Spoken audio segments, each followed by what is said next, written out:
Assalamualaikum siswa kelas 11 MIPA.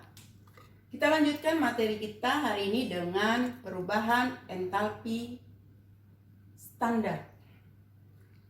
Apa itu perubahan entalpi standar? Adalah besarnya perubahan entalpi suatu reaksi yang diukur pada keadaan standar.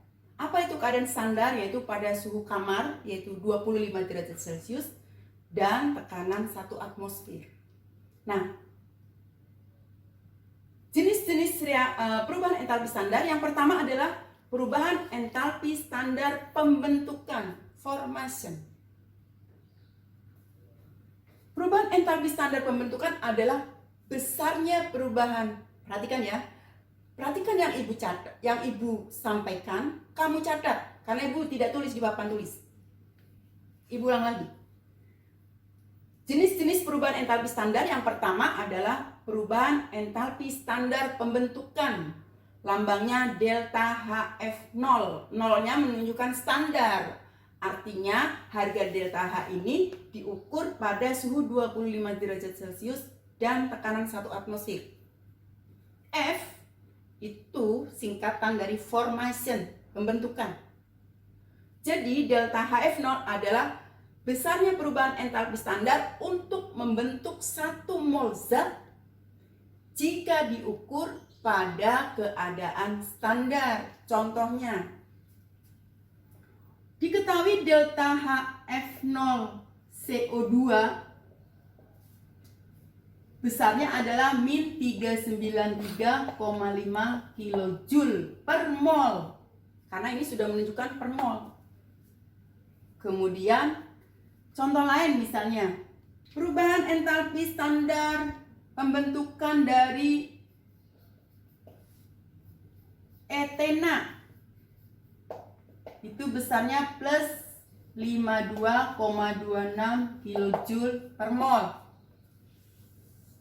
Contoh lain misalnya, besarnya perubahan entalpi pembentukan air. Nah, lihat, tergantung wujudnya, karena besarnya perubahan entalpi tadi dikatakan tergantung pada sifat ekstensif. Jadi selain jumlah juga wujud, suhu, dan tekanan. Untuk gas, maka deltanya adalah min 285,5 kJ per mol. Tapi kalau perubahan entalpi standar H2O liquid, ibu hapus ya, ini yang 240,5, ini yang min 285,5 kJ per mol. Nah, berarti perhatikan ya, yang di sini untuk membentuk 1 mol air uap air dengan membentuk 1 mol air cair ternyata besarnya beda. Jadi tergantung pada wujud zat juga besarnya perubahan entalpi tadi. Nah, kalau diketahui ini, maka bagaimana cara menuliskan persamaan termokimianya? Maka kamu tulis dulu penulisan persamaan termokimia. Pembentukan 1 mol CO2. CO2, tulis CO2 wujudnya gas. Kemudian terbentuk dari unsur pembentuknya. CO2 kan terbentuk dari unsur C dan O, ya kan? O dalam keadaan bebas dia sebagai O2. Kemudian pada suhu kamar, C itu berupa padat. Kemudian oksigen pada suhu kamar berupa gas. Jadi kamu harus tuliskan fasanya pada suhu kamar, pada suhu 25 derajat Celcius. Maka kamu tulis delta H-nya min 393,5 kJ. Inilah persamaan termokimianya. Nah, dengan cara yang sama, maka persamaan termokimia dari pembentukan etena gas terbentuk dari C, ya kan, dan H. H dalam keadaan bebas dia sebagai H2. Pada suhu kamar, hidrogen berupa gas. Pada suhu kamar, karbon berupa padat. Delta H-nya berapa? Ternyata plus 52,26 kJ kilojoule. Inilah namanya persamaan termokimianya. Dengan cara yang sama, persamaan termokimia dari delta H pembentukan uap air, maka tulis uap airnya H2O gas. Terbentuk dari hidrogen dan oksigen dong. Hidrogen dalam keadaan bebas dia sebagai H2, oksigen sebagai O2. Pada suhu kamar, hidrogen sebagai gas, oksigen juga sebagai gas. Nah, perhatikan di sini. Ini sudah setara ya. Kemudian bagaimana dengan etena? Karbonnya kan 2, ya kan? Di sini baru 1, 2. Kemudian hidrogennya 4, di sini baru 2, maka 2. Reaksi ini harus setara pada persamaan termokimia. Nah, dengan cara yang sama, lihat H2-nya udah sama, oksigennya di sini 1, di sini 2, berarti ini cuma setengah dong. Ya kan? Nah, hanya di persamaan entalpi standar kamu boleh menuliskan reaksi dengan angka pecahan. Selama ini kan kita belajar bahwa untuk penyetaran reaksi harus bilangan bulat dan sederhana. Tapi di persamaan termokimia ini, di delta H standar, kamu boleh menuliskan dengan setengah atau dengan pecahan lah. Kenapa? Karena yang jadi patokan adalah zat yang terbentuk H2O. Maka yang diperlukan oksigennya hanya setengah molnya aja. Berapa delta H-nya? Min 240,5 kilojoule. Nah, sebaliknya kalau yang terbentuk itu H2O liquid, cair, maka sama, terbentuk dari H2 dan O2. Pada suhu kamar dia berupa gas. Perhatikan cara menuliskannya. Kemudian reaksinya disetarakan, H2 sudah setara, oksigennya di sini 1, maka hanya diperlukan setengah mol O2. Delta H-nya min 285,5 kilojoule. Inilah persamaan termokimia dari delta H pembentukan standar. Nah, sekarang kita ulang ya. Delta H atau perubahan entalpi itu sifat ekstensif, sifat yang tergantung pada jumlah, pada wujud zat, pada suhu dan tekanan serta volume. Sekarang kita lihat. Pembentukan 1 mol CO2 melepas panas 393,5 kilojoule setiap 1 mol. Berarti kalau yang terbentuk 2 mol CO2, berapa panas perubahan entalpi? 2 kalinya. Kalau yang terbentuk cuma, misalnya CO2 kan MR-nya 44 ya. Kalau misalnya yang terbentuk cuma 22 gram CO2, maka kamu hitung dulu berapa mol CO2. 22 per 44, setengah mol. Maka untuk setengah mol, delta H-nya adalah setengahnya dari min 393,5. Bisa dipahami ya? Oke. Untuk delta H pembentukan standar, itu harganya ditentukan berdasarkan hasil percobaan. Maka biasanya sudah diketahui. Nah, pada setiap buku cetak kimia kelas 11 selalu dilampirkan di halaman belakang itu tabel perubahan pembentukan standar, perubahan entalpi pembentukan standar yang harganya sudah tertentu. Nah, besarnya perubahan entalpi pembentukan standar ini berarti harga-harga ini kalau diukur pada suhu 25 derajat Celcius dan tekanan 1 atmosfer. Nah, sini misalnya terlihat bahwa delta H pembentukan CO2 adalah min 393,5 kilojoule per mol. Nah, bagaimana dengan delta H perurean? Nah, karena delta H perurean merupakan lawan daripada delta H pembentukan, maka harganya menjadi kebalikannya nilainya. Nah, perubahan entalpi standar disosiasi adalah harganya kebalikan dari perubahan entalpi standar pembentukan. Nah, dalam buku itu kan sudah diberikan tuh tabel delta H pembentukan standar. Maka delta H perurean standarnya tinggal dibalik aja harganya. Jadi kalau misalnya di dalam buku cetakmu tertulis delta H pembentukan standar CO2 adalah min 393,5 kJ, maka delta H peruraian standar CO2 menjadi plus 393,5 kJ. Nah, definisi dari delta H peruraian adalah besarnya perubahan entalpi untuk menguraikan 1 mol zat. Siapa yang diuraikan adalah CO2. 1 mol, ya kan? Menjadi unsur pembentuknya. Unsur pembentuk CO2 adalah C dan O. O dalam keadaan standar berupa O2. Sekarang, pada suhu kamar 25 derajat Celcius, karbon wujudnya padat, solut. Oksigen wujudnya gas. Kemudian kamu setarakan reaksinya. Oh, udah setara. Delta H-nya tinggal. Delta H pembentukannya kan tadi min. Berarti delta peruraiannya menjadi plus 393,5 kJ. Contoh lain misalnya kalau diketahui delta H pembentukan etena plus 52,26, maka berarti delta H peruraiannya Ibu tulis di sini, maka delta H D0 C2H4 menjadi berapa? Min 52,26 kJ. Atau kalau dituliskan persamaan termokimianya, kita tulis dulu deh zatnya, yaitu etena. Terurai menjadi zat pembentuknya. Zat pembentuknya kan C dan H2, ya kan?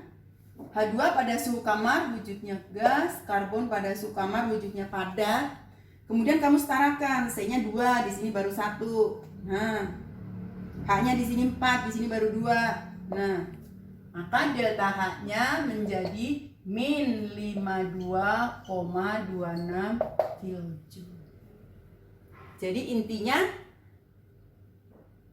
reaksi disosiasi adalah lawan dari reaksi pembentukan.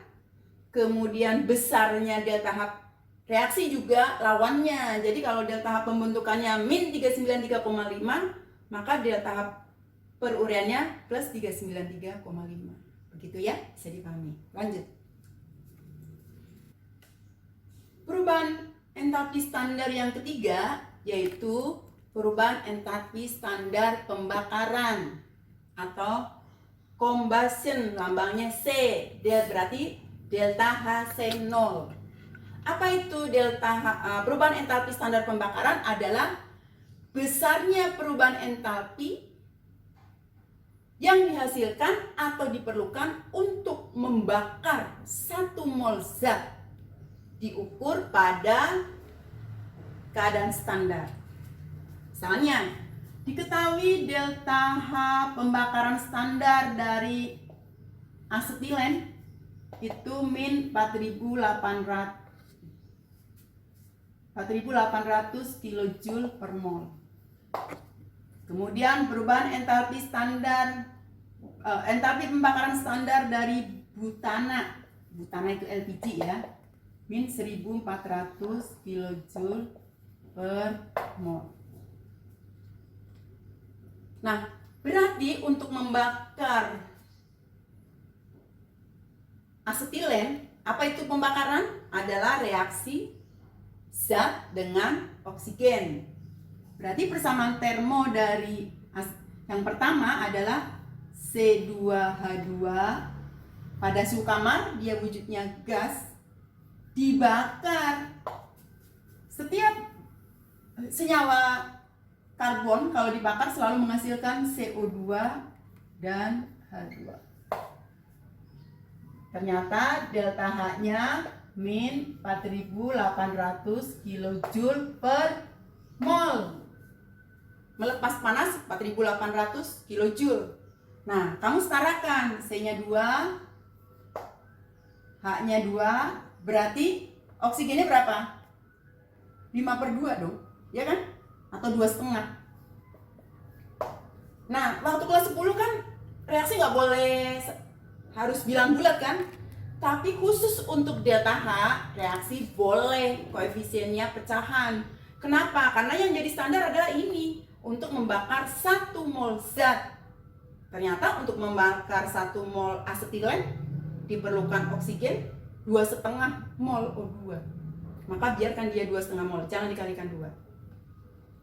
Bisa dipahami ya. Kemudian bagaimana kalau membakar butana C4H8? Sama, selalu akan terbentuk CO2 dan H2O.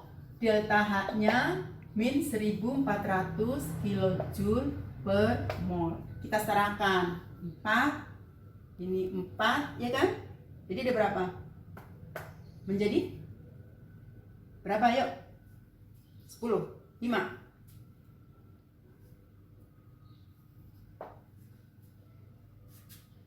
Ya. Sekarang kita perhatikan.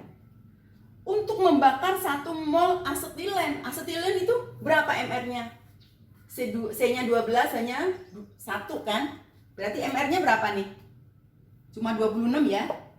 Kalau ini mR-nya berapa nih? 12 kali 4, 48 tambah 8, 56 ya. 56. Nah, artinya apa?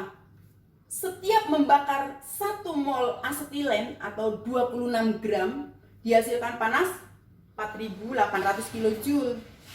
Sementara kalau LPG, setiap 56 gram LPG yang dibakar dihasilkan panas berapa? Cuma 1.400. Kira-kira mana yang lebih besar pemanasannya? Yang asetilen kan? Untuk setiap molnya menghasilkan panas yang lebih tinggi. Nah, karena dia menghasilkan panas yang lebih tinggi, maka asetilen bisa digunakan untuk ngelas, memotong logam. Coba kalau LPG nggak bisa, karena panas yang dihasilkan terlalu rendah, belum bisa mencapai titik lelehnya logam. Kemudian juga di sini, ternyata untuk menghasilkan panas atau energi 4.800 kJ, untuk asetilen cuma perlu 26 gram. Sementara kalau LPG yang dibakar, butana, 56 gram hanya menghasilkan panas 1.400 kJ. Artinya asetilen lebih efektif pembakarannya dan lebih menghasilkan energi yang lebih besar. Jadi bisa dipahami ya tentang delta H pembakaran. Jadi patokannya adalah untuk membakar 1 mol. Jadi koefisien oksigennya tinggal disetarain. Lanjut. Sekarang perubahan entalpi standar yang keempat adalah perubahan entalpi standar netralisasi. Apa itu netralisasi? Adalah reaksi penghilangan sifat asam dan basa menjadi garam. Contohnya, diketahui delta H netralisasi standar dari HCl misalnya adalah min 50,6 kJ per mol. Artinya untuk menetralkan 1 mol HCl akan dilepaskan panas atau dilepaskan energi sebesar 50,6 kJ. Nah, HCl tentu saja yang menetralisir asam adalah basa. Dan dia pada suhu kamar dia harus dalam bentuk larutan menjadi NaCl larutan plus H2O.